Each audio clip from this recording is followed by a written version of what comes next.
Êtes-vous dans le bon sillage? Ou sommes-nous dans le bon sillage? Une première question. Une deuxième, c'est qui d'entre nous a possédé ou possède un deux roues? Alors moi, j'en ai possédé un, une 103 Peugeot. Seuls les anciens connaissent encore ce modèle. Qui a eu un scooter ou qui roule toujours en scooter ou en deux roues? Personne. Ah, c'est étonnant. Sommes-nous dans le bon sillage?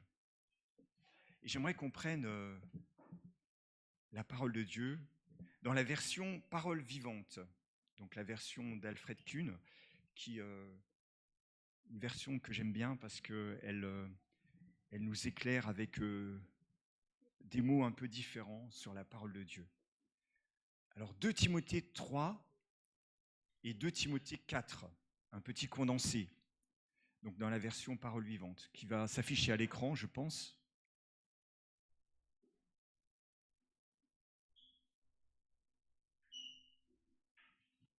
Sache bien que des temps difficiles nous attendent. La période finale de l'histoire de ce monde sera une époque périlleuse et trouble. Les hommes seront égoïstes, avides, exclusivement préoccupés d'eux-mêmes, de leurs richesses, de leurs réalisations, de leurs prétentions. Ils seront de plus arrogants, jaloux, envieux, blasphémateurs et médisants. Ils ne connaîtront plus ni respect envers les parents, ni reconnaissance ou respect pour ce qui est sacré, ni affection, sans cœur et sans foi. Ils seront implacables dans leur haine, parjures et calomniateurs, incapables de se discipliner. Ils se livreront sans fin à la passion et à l'immoralité, cruels, effrontés et brutaux. Ils agiront sans pitié aucune.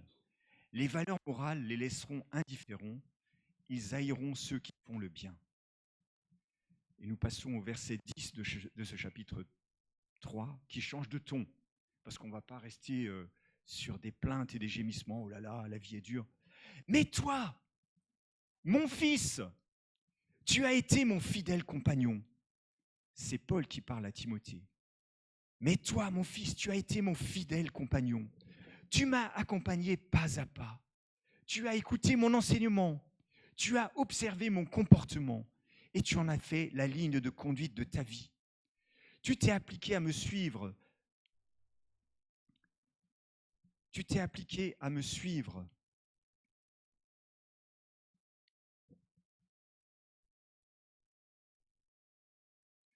Excusez-moi, je suis perdu dans ma lecture.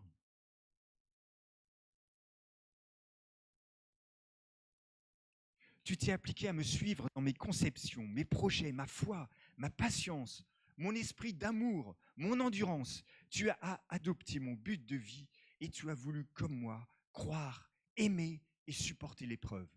Tu as été témoin des persécutions et des souffrances que j'ai endurées à Antioche, à Iconium, à Lystre. Quelles attaques, en effet, n'ai-je pas eu à supporter? Et chaque fois, le Seigneur m'en a délivré. Mais c'est une règle générale. Tous ceux qui sont décidés à mener une vie d'attachement à Dieu dans la communion avec Jésus-Christ connaîtront la persécution. Tandis que les méchants et les charlatans s'enfonceront de plus en plus dans le mal, les imposteurs avec leurs airs de sainteté s'enhardiront, ils séduiront beaucoup de gens, mais leur succès causera leur ruine, car ils seront eux-mêmes victimes des erreurs dans lesquelles ils ont entraîné les autres. Pour toi, reste fidèle à tout ce que tu as appris et expérimenté, persévère dans les enseignements qui t'ont été confiés, que tu as accueillis avec foi et qui sont devenus des certitudes pour toi. Tu as été convaincu de leur vérité, non seulement parce que tu connais les maîtres dont tu les tiens, mais parce que depuis ton jeune âge, les saintes écritures te sont familières. Elles te montrent le chemin, elles peuvent te donner la vraie sagesse, celle qui conduit au salut par la foi en Jésus-Christ. Car toute l'écriture a été rédigée sous l'inspiration de Dieu. C'est pourquoi elle est utile pour nous enseigner la vérité et nous en persuader, pour apprendre à nous connaître et pour convaincre de péché, pour nous convaincre de péché, pour réfuter les erreurs et rectifier nos pensées. Elle nous aide à réformer notre conduite et nous rend capables de mener une vie juste et disciplinée conforme à la volonté de Dieu. Ainsi, l'homme de Dieu se trouve parfaitement préparé et équipé. il est prêt pour accomplir toute bonne œuvre. C'est pourquoi je t'adjure en présence de Dieu et de Jésus-Christ dans la perspective de son retour glorieux pour juger les vivants et les morts ainsi que de son règne. Prêche la parole, sois zélé pour elle, proclame avec insistance ce message divin, peu importe que l'occasion t'en paraisse favorable ou non, qu'il soit bien ou mal accueilli. Parle à la conscience de tes auditeurs, démontre, convainc, réfute les erreurs, censure le mal, encourage ceux qui font le bien, exhorte et donne à tous l'enseignement dont ils ont besoin, fait preuve en toutes circonstances d'une patience inlassable. Car il viendra un temps où les hommes ne voudront plus rien savoir de l'enseignement authentique. Et je passe au chapitre 4, versets 6 à 8. Car en ce qui me concerne, je suis bien près du sacrifice de ma vie. Le moment du grand départ approche. J'ai combattu jusqu'au bout le bon combat. J'ai achevé la course. Je suis resté fidèle à ma foi. La couronne de la victoire, c'est-à-dire la justice parfaite et éternelle, est déjà préparée pour moi. Il ne me reste plus qu'à la recevoir. Le Seigneur, le juste juge, me la remettra au jour du jugement. Et ce n'est pas à moi seul qu'il la donnera, dit Paul, mais à tous ceux qui auront porté dans leur cœur l'attente joyeuse de son avènement, c'est-à-dire nous aussi. Alors, sommes-nous dans le bon sillage? Sommes-nous dans le bon sillage? La question que je vais poser au départ. Et c'est ce que je faisais déjà lorsque j'avais 13-14 ans. Je me mettais dans le sillage parce que moi, j'avais une vieille mobilette et je me mettais dans le sillage de véhicules plus volumineux que moi pour être aspiré derrière eux et pour aller plus vite. Et vous avez certainement déjà aperçu ces jeunes, n'est-ce pas, qui se mettent en boule derrière un camion ou derrière une voiture pour aller plus vite et ils se mettent en boule pour être aspirés, pour aller plus vite. Tous les moyens sont bons pour pousser ces pétrolettes dans leur dernier retranchement. Et c'est une technique que nous avons déjà observée, n'est-ce pas? Et avec cette deuxième lettre de Paul à Timothée, je voudrais que nous posions cette question. Sommes-nous, dans notre vie, dans le bon sillage? Dans ces temps où tout va très vite et où la vie est trépidante, prenons un instant pour nous poser et nous interroger. Dans quel sillage sommes-nous? Qu'est-ce qui nous motive, nous inspire et nous pousse en avant? Paul, dans ce chapitre 3, rappelle à Timothée que jusqu'ici, il a été dans son sillage. C'est le début du chapitre 3 que nous avons lu. Puis, Paul informe Timothée que le moment de son départ approche. Et il lui donne des recommandations pour rester dans le bon sillage, même après son départ, sachant que des périls menacent l'Église et le véritable enseignement. J'ai combattu le bon combat, j'ai achevé la course, j'ai gardé la foi. Alors Timothée, lui jusqu'ici, il a été dans le bon sillage, dans le sillage de l'apôtre Paul. Et j'aimerais que nous relisions 2 Timothée, chapitre 3, versets 10 à 12, si on peut les remettre à l'écran. 2 Timothée 3, chapitre 10 à 12. Et si on pouvait les laisser afficher pendant la suite. Timothée, lui aussi, a été jusqu'ici dans le bon sillage, dans le sillage de Paul. Et il lui dit ceci, « Mais toi, mon fils, tu as été mon fidèle compagnon. Tu m'as accompagné pas à pas. Tu as écouté mon enseignement. Tu as observé mon comportement et tu en as fait la ligne de conduite de ta vie. Tu t'es appliqué à me suivre dans mes conceptions, mes projets, ma foi, ma patience, mon esprit d'amour, mon endurance. Tu as adopté mon but de vie et tu as voulu, comme moi, croire, aimer et supporter l'épreuve.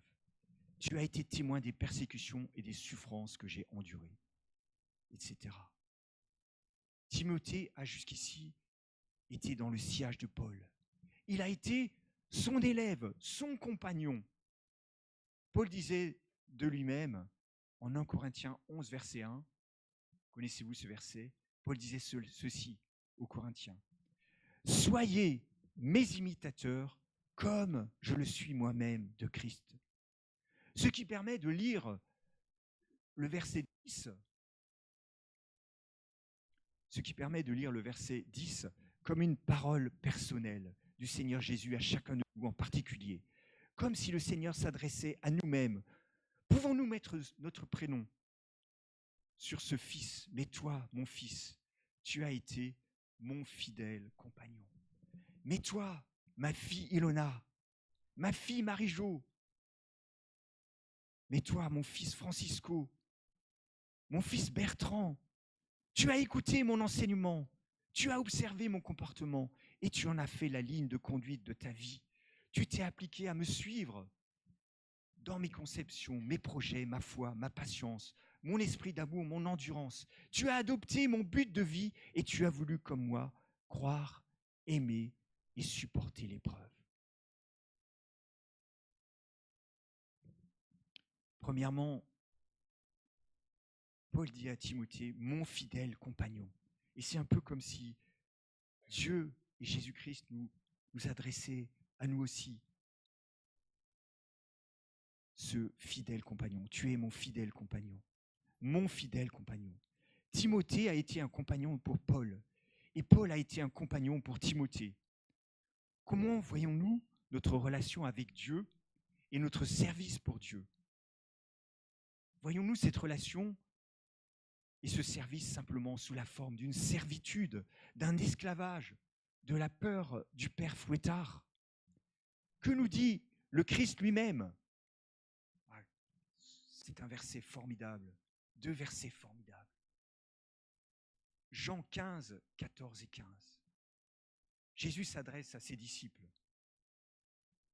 Vous êtes mes amis si vous faites ce que je vous commande. Je ne vous appelle plus serviteur, parce qu'un serviteur n'est pas mis au courant des affaires de son maître. Je vous appelle mes amis, parce que je vous ai fait part de tout ce que j'ai appris de mon Père. Et 1 Jean 4,8 nous rappelle, dans l'amour, il n'y a pas de place pour la crainte, car l'amour parfait bannit la crainte. Quant à nous, nous aimons Dieu, parce que Dieu nous a aimés le premier. Et n'est-ce pas rassurant ce matin de nous souvenir quelles sont les dispositions de cœur de notre Maître à notre égard? C'est rafraîchissant, n'est-ce pas? Il nous appelle ses amis, comme Paul appelait Timothée son compagnon. Jésus-Christ nous appelle ses amis. En lui, en Jésus-Christ, il n'y a pas de place pour le harcèlement moral, pour la pression en vue d'un rendement financier. Il est le boss par excellence, n'est-ce pas? Jésus est le boss par excellence. Avant d'être votre boss, vous savez quoi? Il est celui qui vous aime au point d'avoir sacrifié son fils pour vous. Est-ce que votre boss ferait ça pour vous? Non. Avant d'être votre boss, il est celui qui vous aime au point d'avoir sacrifié son fils pour vous. On n'a jamais entendu ça dans notre monde imprégné de revendications salariales. Ça estomaquerait Philippe Martinez. Et vous savez, on parle depuis quelques années tout le temps de retraite. Mais vous savez que nous avons une retraite merveilleuse qui nous est assurée grâce à notre boss. Quelle rémunération nous avons! Est-ce que vous connaissez Hébreux chapitre 10, verset 35? Est-ce que vous connaissez ce verset? Un verset qui nous parle de cette retraite que nous avons. Paul dit aux Hébreux, enfin l'auteur du livre aux Hébreux nous dit, n'abandonnez donc pas votre assurance à laquelle est attachée une grande rémunération. N'abandonnez donc pas votre assurance à laquelle est assurée une grande rémunération. Pouvez-vous vous représenter un instant cette rémunération que vous allez percevoir lorsque vous direz la même chose que Paul, le moment de mon départ approche. Nous aurons un trésor incorruptible dans le ciel, où ni la rouille ni la vermine ne peut servir. Mais toi, ma fille Oriane, et toi, ma fille Farah, toi, mon fils Michael, tu as été mon fidèle compagnon. Tu m'as accompagné pas à pas. Sommes-nous fidèles Sommes-nous irréprochablement fidèles? Timothée aurait-il été sans faille dans sa fidélité envers l'apôtre Paul et dans sa fidélité envers Dieu? Paul appelle Timothée son compagnon fidèle. Tu as été mon fidèle compagnon. De Timothée 3, verset 10. Mais qui est fidèle? Dieu ou nous? Aucun de nous ne peut dire qu'il a une fidélité sans faille, n'est-ce pas? Celui qui est fidèle, c'est Dieu. C'est ce que Paul rappelle à Timothée dans cette même épître. Si nous le renions, il nous reniera aussi. Si nous sommes infidèles, il reste fidèle, car il ne peut se renier lui-même. Car il ne peut se renier lui-même. Il y a une différence entre le reniement et l'infidélité. Le reniement est le fait de tourner délibérément le dos à Dieu. C'est une attitude dangereuse qui peut nous conduire à l'endurcissement. Mais que c'est rassurant de savoir que Dieu est fidèle, même quand nous sommes infidèles.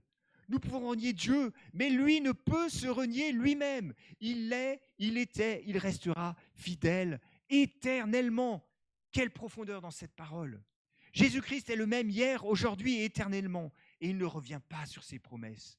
Elles sont oui et amen. Il s'appelle le fidèle et le véritable dans le livre de l'Apocalypse. Il ne nous ressemble pas. Il n'y a en lui ni changement, ni ombre de variation, nous dit Jacques. Si nous restons fidèles, c'est parce que lui reste fidèle. Nous pouvons revenir encore et encore, car il est fidèle et juste pour nous pardonner et nous purifier de toute iniquité. Timothée n'a pas été sans faille, tout comme Abraham et les autres héros de la foi dans Hébreux 11. Nulle part dans Hébreux 11, il n'est mention de leurs fautes et de leurs infidélités. Dans ce catalogue d'Hébreux 11, il n'est gravé que le meilleur de ces héros de la foi.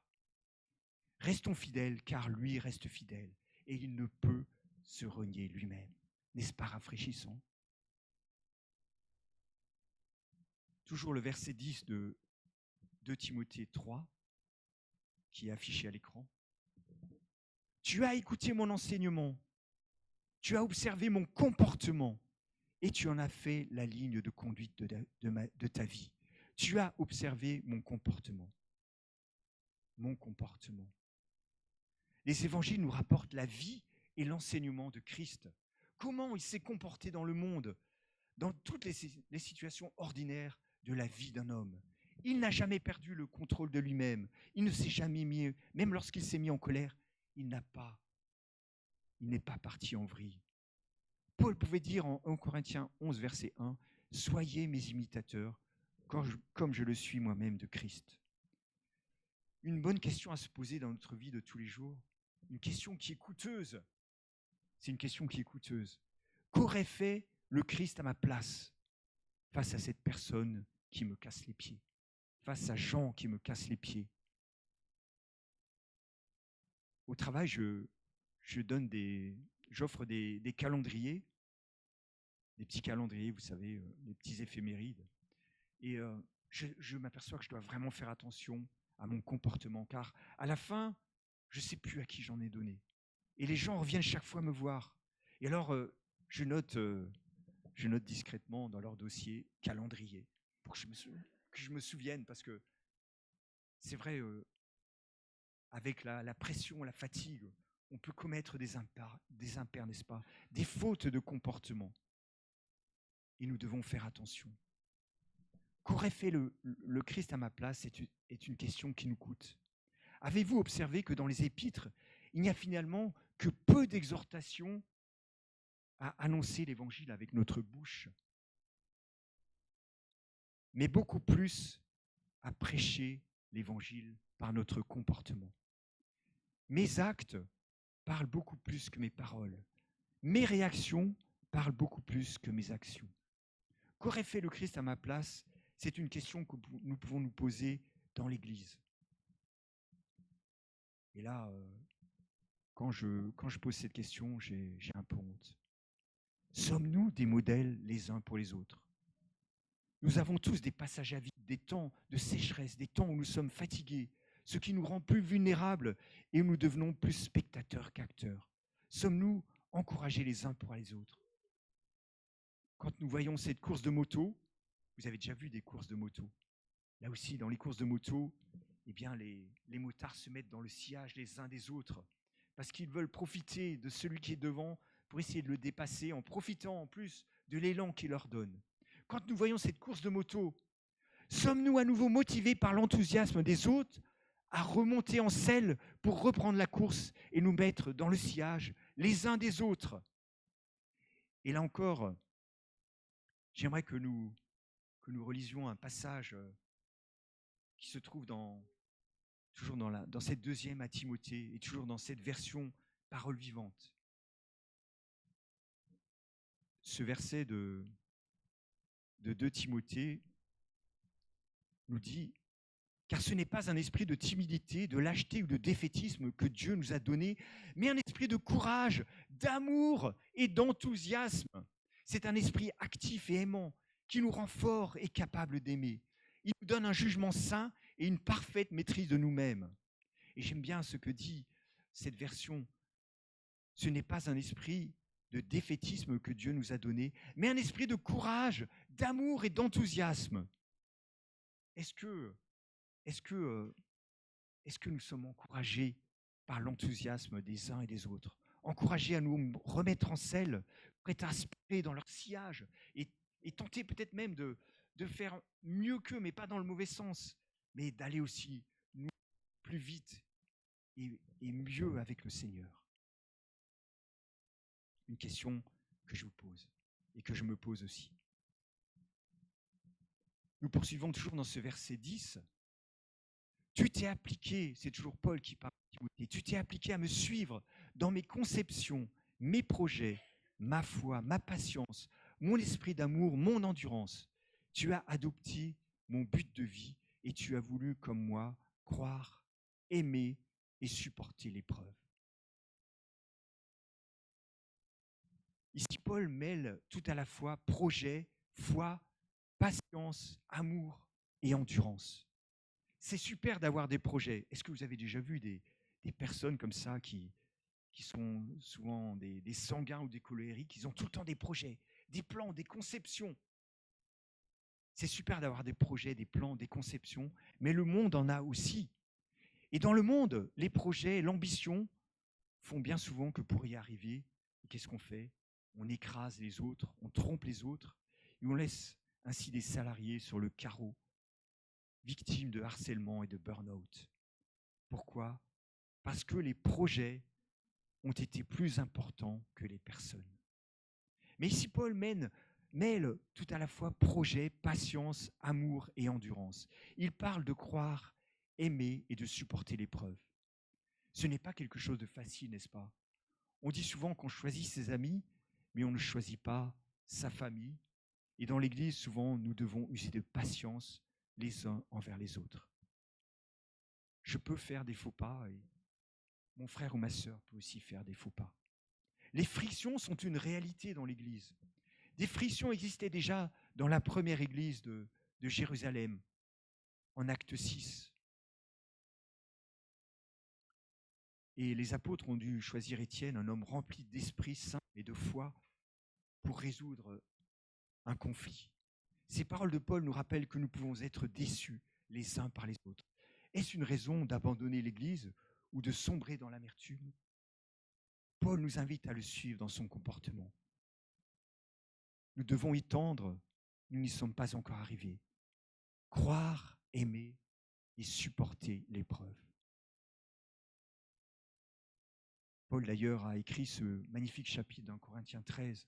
L'amour est patient, il est plein de bonté. L'amour n'est pas envieux, l'amour ne se vante pas, il ne s'enfle pas d'orgueil. Il pardonne tout, il croit tout, il espère tout, il supporte tout.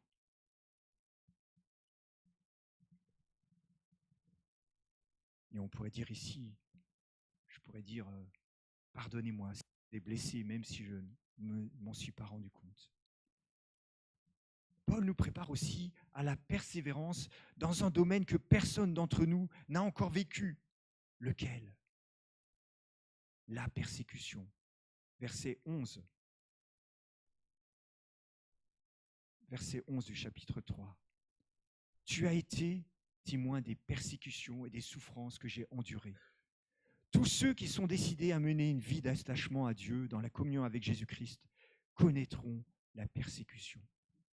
Elles peuvent faire intégralement partie de la vie de disciple. Et nous devons nous préparer au moins mentalement à cette éventualité et peut-être même prier aussi pour que Dieu nous donne la force de résister. Les persécutions sont un signe de la fin des temps, au même titre que les tremblements de terre, les signes cosmiques, les guerres et les faux enseignements. Matthieu 24, verset 9 nous dit « Alors on vous livrera à la persécution et l'on vous fera mourir. Vous serez détestés de toutes les nations à cause de mon nom. L'heure vient où tous ceux qui vous feront mourir croiront rendre un culte à Dieu. » Timothée a été jusqu'ici dans le sillage de l'apôtre Paul.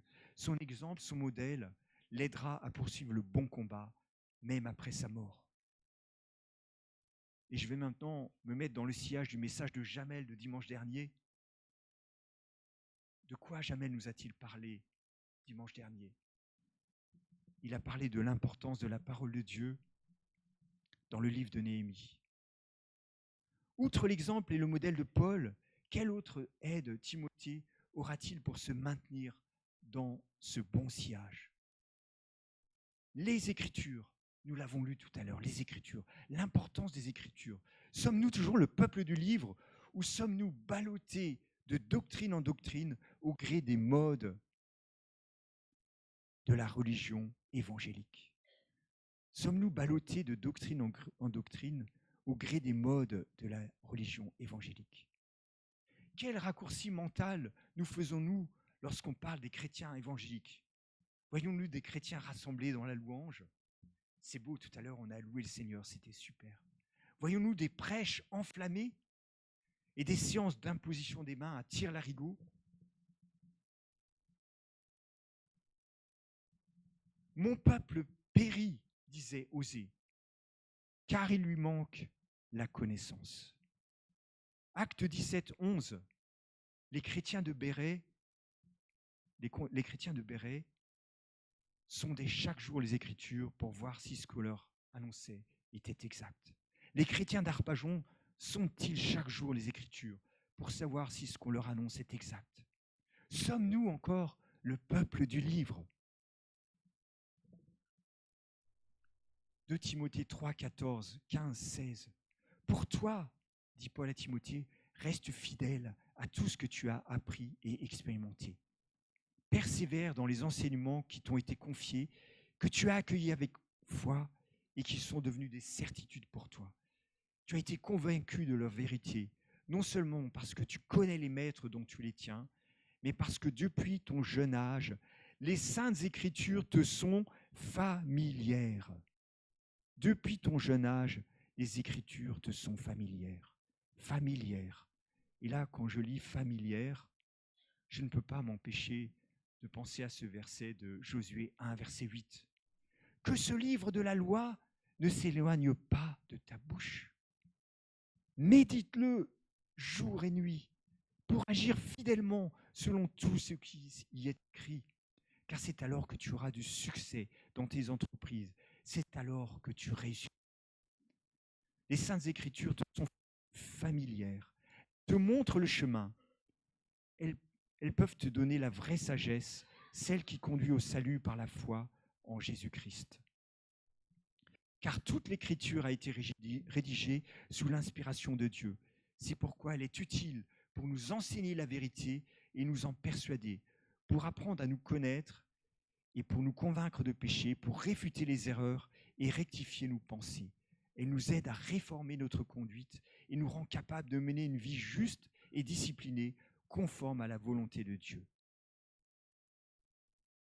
Alors je ne sais pas si on pourrait remettre ce verset de Timothée 3,16 à l'écran. Je ne sais pas, Edwige, si tu pourrais le remettre.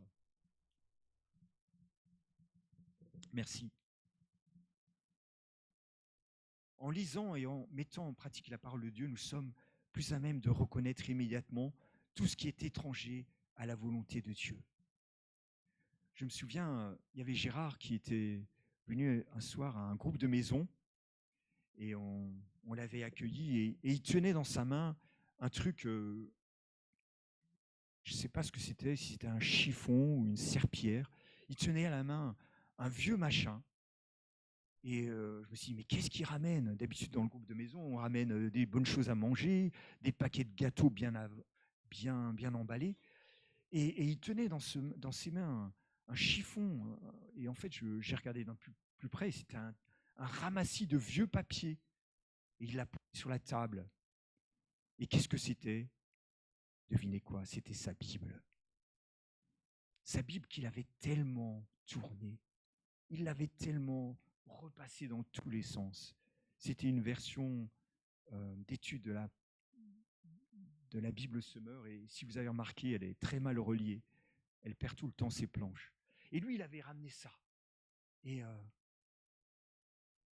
ça me fait penser à ce que Jamel nous explique souvent. Si nous lisons la parole de Dieu, si nous en nous nourrissons, si elle nous est familière, eh bien nous serons comme un banquier qui, à force de palper des vrais billets, reconnaît immédiatement le faux. Il nous rabâche ça tout le temps, Jamel, vous savez. Mais c'est vrai, c'est une excellente comparaison. Notre frère Gérard, il avait lu la parole de Dieu au point que sa Bible était devenue un tas de chiffons.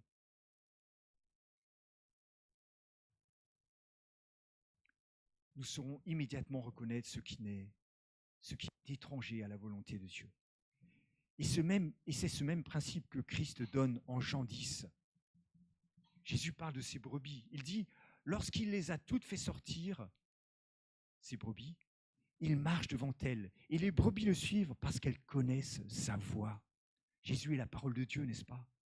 Elles ne suivront pas un étranger, mais elles fuiront au contraire loin de lui parce qu'elles ne connaissent pas la voix des étrangers. Est-ce que vous savez reconnaître la voix des étrangers? Est-ce que vous savez reconnaître d'un coup d'oreille ce qui est étranger à la parole de Dieu? Simplement parce que, comme Gérard, vous avez tellement malaxé et tourné les pages de votre Bible que, une fausse note. Une fausse note dans cette gamme. Dieu nous parle par sa parole, qui est vivante et efficace. Elle est l'épée de l'esprit. L'esprit nous parle à travers de la parole. Et la parole est le moyen qu'utilise l'Esprit Saint. Personne ne peut plus dire, depuis que l'Écriture a été fixée dans le canon, ainsi parle le Seigneur. Vous savez, on entend parfois des paroles, des prophéties où les gens disent comme ça, ainsi parle le Seigneur. Mais nous ne pouvons plus dire cela. Galates 1, verset 8 dit, mais si quelqu'un, même nous-mêmes, un ange venu du ciel, même si c'était un ange venu du ciel, vous annonçait un évangile différent de celui que nous vous avons prêché, qu'il soit maudit. Cela ne veut pas dire que nous ne pouvons pas entendre la voix de Dieu, mais ce que nous prétendons recevoir et entendre doit être conforme à l'Écriture. Et nous pouvons nous tromper même sincèrement, même en faisant l'œuvre de Dieu. Paul s'est trompé. Parfois, il a dit qu'il avait ce projet d'annoncer l'évangile à tel et tel endroit, mais il s'est rendu compte qu'il a dû faire marche arrière. Nous n'avons aucune révélation doctrinale supplémentaire à recevoir, autre que celle fixée dans l'Écriture. Et Paul, dans cette deuxième à Timothée, il envoie des recommandations musclées à Timothée. Je t'en conjure devant Dieu et devant Jésus-Christ. C'est 2 Timothée 4, verset 1. Si on pouvait le mettre à l'écran. 2 Timothée 4, verset 1. Je t'en conjure devant Dieu et devant Jésus-Christ qui est les vivants et les morts, et au nom de son apparition et de son royaume, prêche la parole, insiste en toute occasion favorable, reprend, exhorte avec toute douceur et en instruisant. Viendra un temps où les hommes ne supporteront pas la saine doctrine, Mais ayant la démangeaison d'entendre des choses agréables, ils se donneront une foule de docteurs, selon leurs propres désirs, détourneront l'oreille de la vérité et se tourneront vers les fables. Mais toi, sois sobre en toutes choses, supporte les souffrances, etc. Et j'aimerais que nous voyions maintenant quelques fables évangéliques. Vous savez, il y a des fables évangéliques, vous le savez ça. Quelques fables évangéliques, quelques mythes évangéliques qui s'introduisent pernicieusement de l'Église, relayés souvent par des foules de docteurs qu'on trouve sur Internet. Il est intéressant de noter qu'au verset 3 de 2 Timothée 4, il s'agit d'enseignants selon leurs propres désirs. Et la parole vivante rend cette expression sous l'influence de leurs désirs et pour satisfaire leurs convoitises, ils se choisiront une foule de maîtres. Et quel est le désir le plus commun de l'être humain, et je dirais peut-être même le plus légitime? N'est-ce pas celui d'être heureux, en bonne santé et riche? C'est le vœu que nous adressons souvent au seuil de la nouvelle année. Santé, prospérité et bonheur. Et c'est vrai que ce serait vraiment franchement débile en tant que chrétien de vouloir être malade, pauvre et malheureux, n'est-ce pas? Et merci à toi, Seigneur, parce que j'ai un toit sur ma tête, je peux payer mes factures, je peux manger à ma faim. Et si c'est le cas, je suis riche en comparaison d'une majorité d'hommes et de femmes dans ce monde. Et dans cette dernière partie du message, je voudrais prendre le contre-pied de ces enseignements.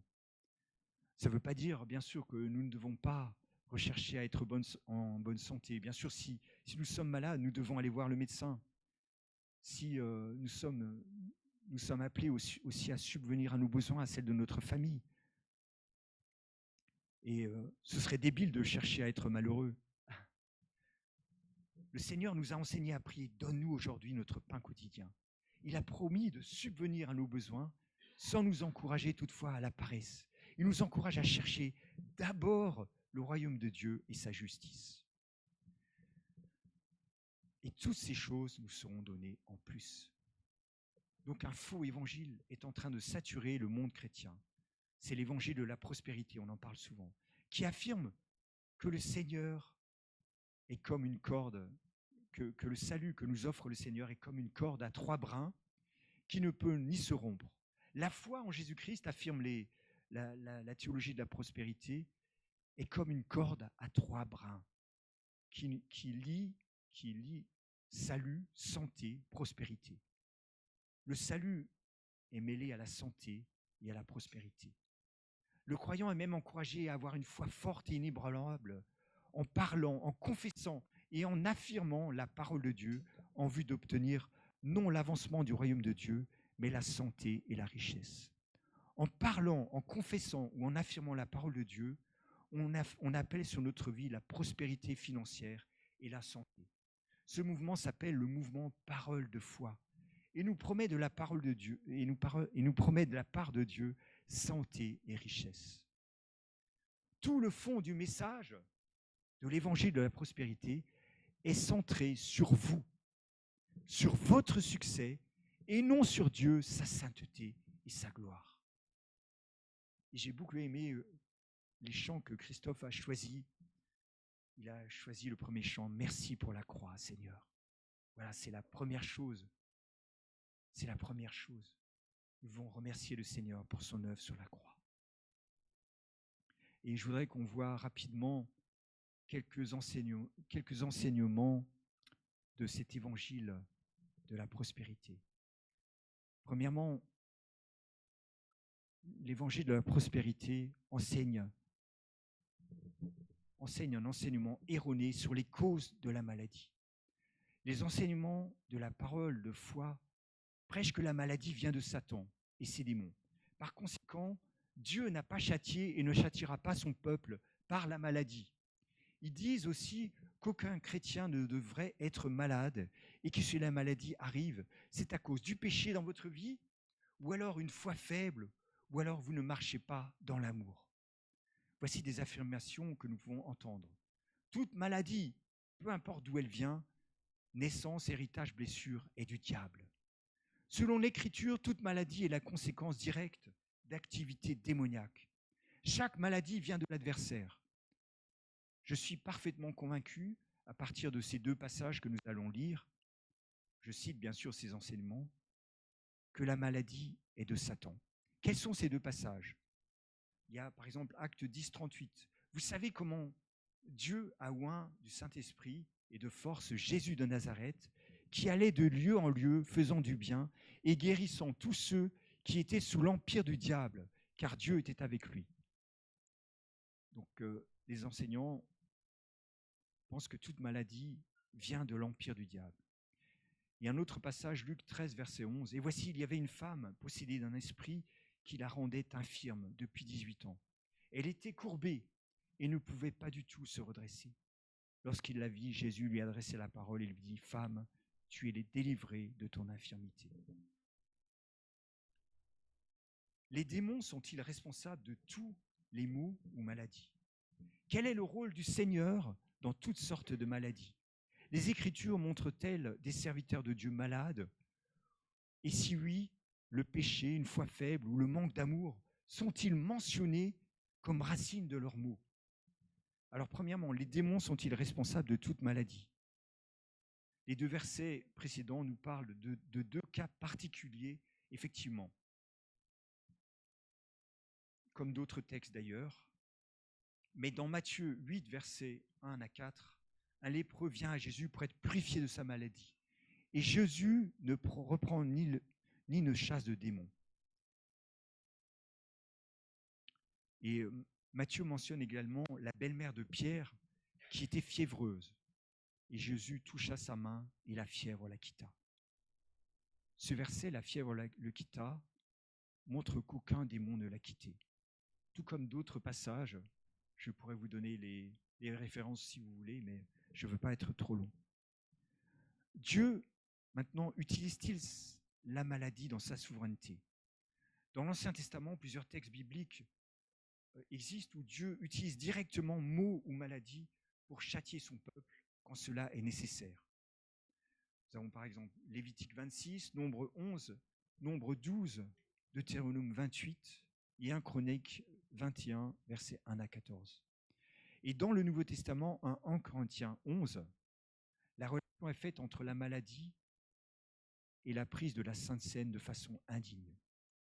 Mais cela veut-il dire qu'il y a un lien obligatoire entre le châtiment de Dieu pour un péché particulier et la maladie? Jésus infirme cette hypothèse face à l'aveugle-né. Vous savez, il y avait un aveugle-né que Jésus a guéri, et c'est dans Jean chapitre 9. « Dis-nous, Maître, pourquoi cet homme est-il né aveugle? Est-ce à cause de son propre péché ou de celui de ses parents ?» Jésus répondit, « Cela n'a pas de rapport avec son péché, ni avec celui de ses parents.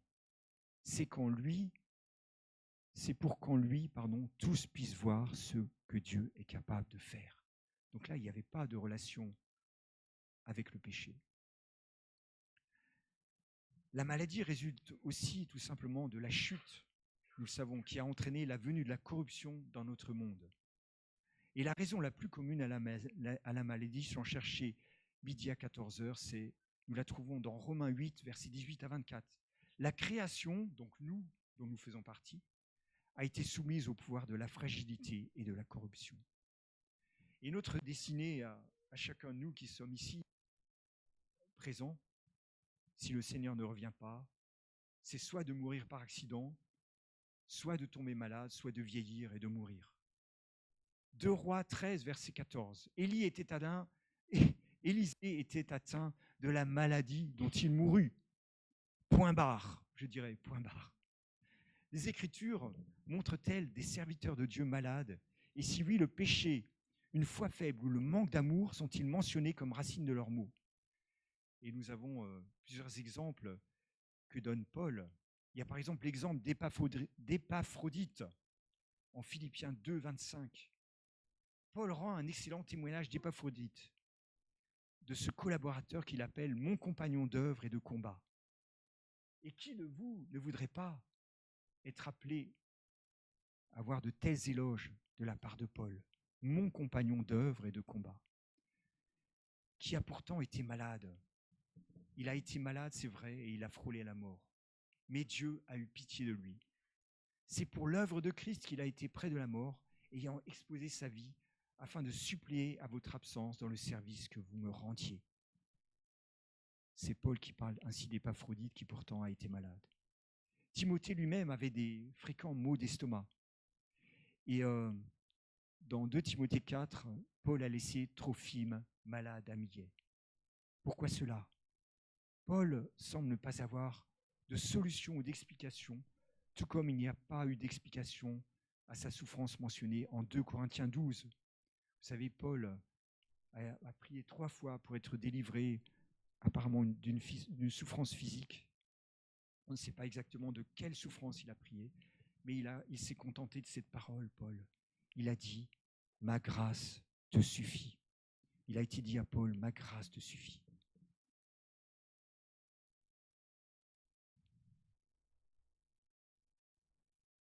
Il y a aussi des enseignements erronés sur la foi.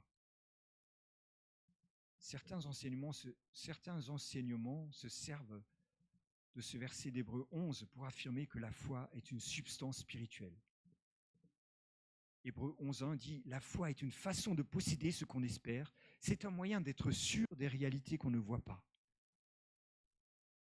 Certains disent que la foi est une substance spirituelle que les chrétiens peuvent générer par leurs paroles et diriger. Et la substance de la foi et de la croyance conduira le Seigneur à donner le contenu de mes paroles comme la guérison et l'argent. Ils disent « Développez la foi en vos paroles. Tu as besoin de ceci ou de cela, alors proclame-le avec ta bouche et tu le recevras, tu le verras s'accomplir. » Ils enseignent que tu dois même avoir la même foi que Dieu lorsqu'il a créé l'univers. Oh là là là là. Ils disent ceci, avoir ou recevoir la foi de Dieu, c'est avoir ou recevoir la même foi que le Dieu Tout-Puissant a utilisé pour créer l'univers. Wow. Tout croyant né de nouveau a la foi de Dieu en lui maintenant. La foi de Dieu. Est-ce que Dieu a la foi? Dieu a utilisé ces mots comme vecteur pour soutenir sa foi et contenir cette force spirituelle et la transporter dans les vastes ténèbres en disant que la lumière soit. Waouh! Est-ce que Dieu a vraiment besoin de foi?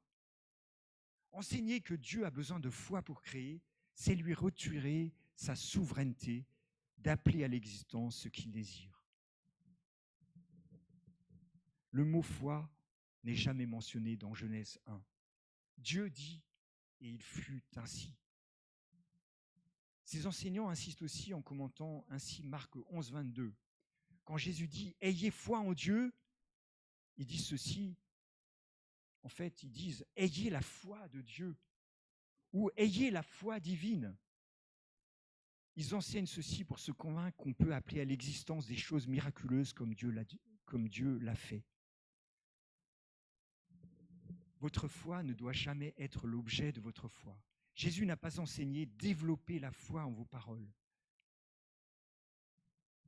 Il n'a jamais dit ça. La vraie foi biblique se soumet toujours à Dieu, se confie dans ses conseils, ne parle jamais de façon présomptueuse et est enracinée dans l'Écriture. En étudiant Hébreux 11, il est évident que les personnes mentionnées n'ont pas parlé par la foi ou déclaré que leur volonté soit faite. La substance de leur croyance était une réponse obéissante à la volonté de Dieu révélée.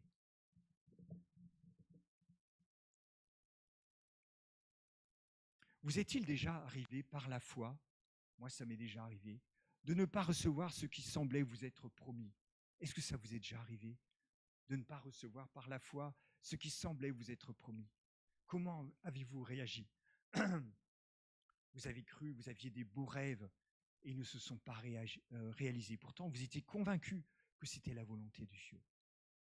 Pouvez-vous proclamer des paroles de foi quand Dieu en a décidé autrement?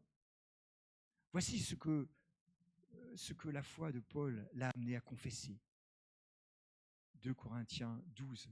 3 fois, j'ai prié le Seigneur de l'éloigner de moi. C'est une chose pour laquelle il a prié 3 fois. Et il m'a dit, ma grâce te suffit, car ma puissance s'accomplit dans la faiblesse. Il a certainement dû utiliser des formules toutes puissantes évangéliques, comme Amen, Alléluia, au nom de Jésus. Mais il a reçu cette parole merveilleuse, ma grâce te suffit. N'est-il pas bon pour nous ce matin de nous souvenir que nous ne sommes pas des apprentis sorciers, petits dieux, mais ces créatures, sous la responsabilité du bon berger. Nos destinées sont dans sa main. Paul recommande à Timothée dans cette même épître au chapitre 2 de se fortifier dans la grâce de Dieu. Toi donc, mon enfant, fortifie-toi dans la grâce qui est en Jésus-Christ. Nous sommes enfants de Dieu, nous avons un Père auquel nous sommes soumis. Notre foi en Dieu devrait accepter sa volonté pour nous, qu'il s'agisse ou non de notre santé, succès ou prospérité. Paul savait dire « Je sais vivre dans l'humiliation et je sais vivre dans l'abondance. En tout et partout, j'ai appris à être rassasié et à avoir faim, à être dans l'abondance et à être dans la disette. » Il y a aussi la confession positive qui est aussi une fable évangélique. Confessez la parole de Dieu, appelez ce que vous voulez et réclamez-le. Vous pouvez obtenir ce que vous affirmez. Mais la Bible nous exhorte à nous décharger sur Dieu de tous nos soucis. Elle nous exhorte à faire connaître nos besoins à Dieu par des prières, des supplications et des actions de grâce. Mais la réponse à nos besoins est dans la main de Dieu et non conditionnée aux paroles de notre bouche. La réponse que nous recevons en Philippiens 4, vous savez, c'est celle-ci. Faites connaître vos besoins à Dieu par des prières, des supplications et des actions de grâce. Et quelle est la suite? Et la paix de Dieu, qui surpasse toute intelligence, gardera vos cœurs et vos pensées en Jésus-Christ. Nous savons que notre besoin formulé est entre ses mains, entre les mains de Dieu. Et cette paix qu'il nous donne en retour, la paix de Dieu, est souvent plus précieuse même que l'exaucement immédiat de nos prières.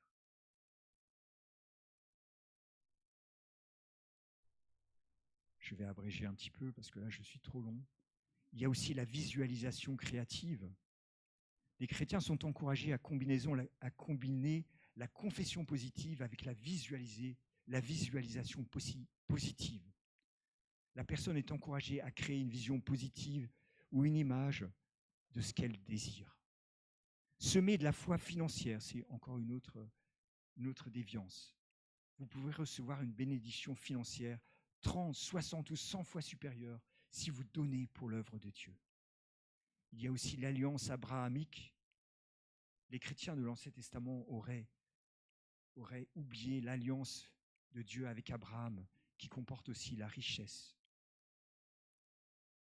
Et la malédiction de la loi a disparu. Christ nous a rachetés de la malédiction de la loi, étant devenu malédiction pour nous. Par ce verset de Galates 3, nous avons été rachetés de la malédiction de la loi, qui est la pauvreté, la maladie et la mort spirituelle. Nous pouvons être donc entraînés insidieusement à combattre de mauvais combats qui vont nous laisser déçus et désabusés. Et là, je conclus. Et John MacArthur, il donne cette citation qui est vraiment, qui fait peur. La santé, la richesse, la prospérité, l'accomplissement de tous nos rêves et de tous nos désirs est ce que Satan offre toujours. Cela s'appelle la tentation. C'est ce que les païens veulent et c'est pour cela que cela marche si bien. Allons-nous rester dans le bon sillage comme Paul, comme Timothée? Et pourrons-nous dire un jour, pourrons-nous déjà le dire, j'ai combattu le bon combat, j'ai achevé la course, j'ai gardé la foi. Désormais, la couronne de justice m'est réservée. Le Seigneur, le juste juge, me la donnera dans ce jour-là, et non seulement à moi, mais encore à tous ceux qui auront aimé son avènement. Amen.